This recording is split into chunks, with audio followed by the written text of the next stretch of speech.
In this lesson, we are going to find percent using estimation. This means that we are not allowed to use any calculator, and by looking at the fraction, we are going to estimate how much the percentage is. There are cases that any type of technology like a calculator or a cell phone is not available, so we have to depend on our estimation. To start doing this, we are going to start with an example. The first example is asking us to find the percent of the yard which is covered by the house and garage and the driveway. To do that one, first we are going to find the area of the yard. The area of the yard, because it is in a rectangle, it's going to be length times width, which is going to be yard is going to be 25 times 30. Now we can multiply this one. 25 times 3 is going to give us 75, and then we are going to have a 0 after it. So it's 750 square meter. Now we are going to find the area of the house. So the area of the house is length times width, which is 10 times 15, which is 150 square meter. Then we are going to find the area of the garage and the driveway. So I'm going to just write garage, which is going to be 19 times 5. 9 times 5 is 45. For 4 is carried over. 5 times 1 is 5, plus 4 is 9. So 95 square meter. Now, the sum of these two, 150 plus 95, is going to give me 5 plus 0 is 5. 9 plus 5 is 14. 1 carried over. 1 plus 1 is 2. So it's 245 square meter. Now, if I want to find the percent, I'm going to find 245 over the total area, which is 750. This is where we have to do the estimation. I know that 245 is about, this is a simple symbol that we use for approximate value, which is the same as something like 250 over 750. Now, 250 is 1/3 of 750, because 750 divided by 250 gives me 3. So this is the same as 1/3. 1/3, if I want to change it to a percentage, I have to make sure the denominator is going to be 100. Now, if I multiply 3 by 33, I get around 100. In fact, 3 times 33 is 99. So if I multiply this by 33 and this by 33, I get 33 over 99, which is almost 100. So I can say that this is 33%. The next question says there are 27 students in grade 7 class. 5 students are left-handed. The first part says, what is the fraction of students who are left-handed? We know that 27 are left-handed and the total is, 5 are left-handed and 27 is a total student. So the fraction is 5 over 27. Estimate the percent of students who are left-handed. I have to change this fraction to another fraction, equivalent fraction, with the denominator equal 100. 27 is not, 100 is not divisible by 27, but 100 is divisible by 25. So I can approximate the denominator. Instead of 27, I can say this is approximately equal to 5 over 25.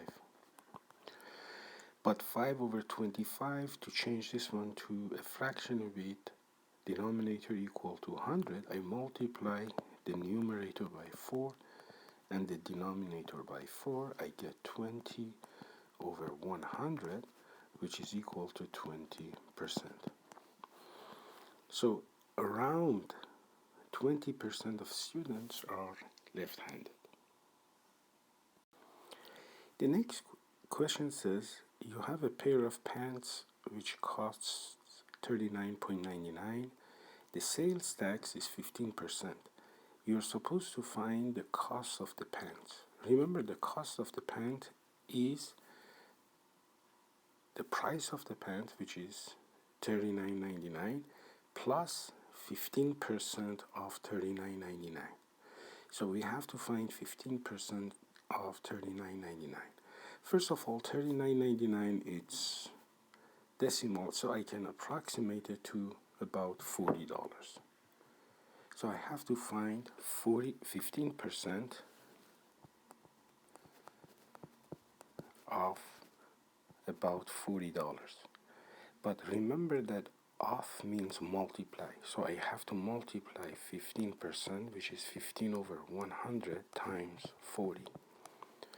But the numerator, but 40 can be written as 40 over 1. So this is really 15 times 40 over 100 times 1. I can do the multiplication 15 by 40 because 4 times 5 is 20. 2 is carried over. 4 times 1 is 4 plus 2 is 6, and then there is a 0, so it's 600 divided by 100. Now I can cross the two zeros, so I get 6. So approximately 15% of $39.99 is about $6. So the price of the pants will be $40 plus $6, which is $46. The next question says, estimate the percent of each figure that is shaded. You can see that this shape, this shaded area is, if I divide the rectangle into 4 smaller rectangles, this is one part of it. So I can say it's 1 over 4, which is 25%. Again, why 25%? If I multiply 1 by 25, 4 by 25, I get 25 over 100, which is 25%. The next question is, what is the shaded region here? Because this is all approximation, I know that if I divide it in half, this is going to be, each part is going to be 50%, and this here is about 10%, which is not shaded. So I can say 100% minus 10%. Here the shaded region is about 90% here. Again, this is approximation. The next question is to find 61% of $88. I can write 61% as 60%, and then remember off here means multiply by 88. This is the same as 60 over 100 times 88, which is 88 over 1. Now, 60 times 88 is simply, I can multiply it by changing 88 to 90 approximately. So 90 times 60 is going to give me 5,400. Remember, 9 times 6 is 54, divided by 100. Now I can cross out 2 zeros here, so I get about 54%. The next question says there are 341 pine tree and spruce trees together. So 341 is the total number of trees. 122 are pine tree. What fraction of the trees are spruce? So I have to find first the difference, 341 minus 122, which is going to be 219 spruce tree. Because I need the fraction, so I'm going to say 219 over 341 is the fraction of the trees which are spruce. The next part says estimate the percent of spruce trees. Remember the spruce trees we found to be 219, the fraction, over 341. To do approximation, I can write 219 as 220 over, and I can write 341, this was 341 as about 340. Now, to make the denominator 100, first of all, I can cross out the 0 here. This is 22 over 34. If I multiply 34 by 3, I get some number which is very close to 100, because 34 times 3 gives me 3 times 4 is 12, 1 carried over, 3 times 3 is 9, plus 1 is 10, which is about 100. So this is, if I multiply this by 3 and this by 3, I get approximately 66, because 3 times 22 is 66 over 100, which is 66%.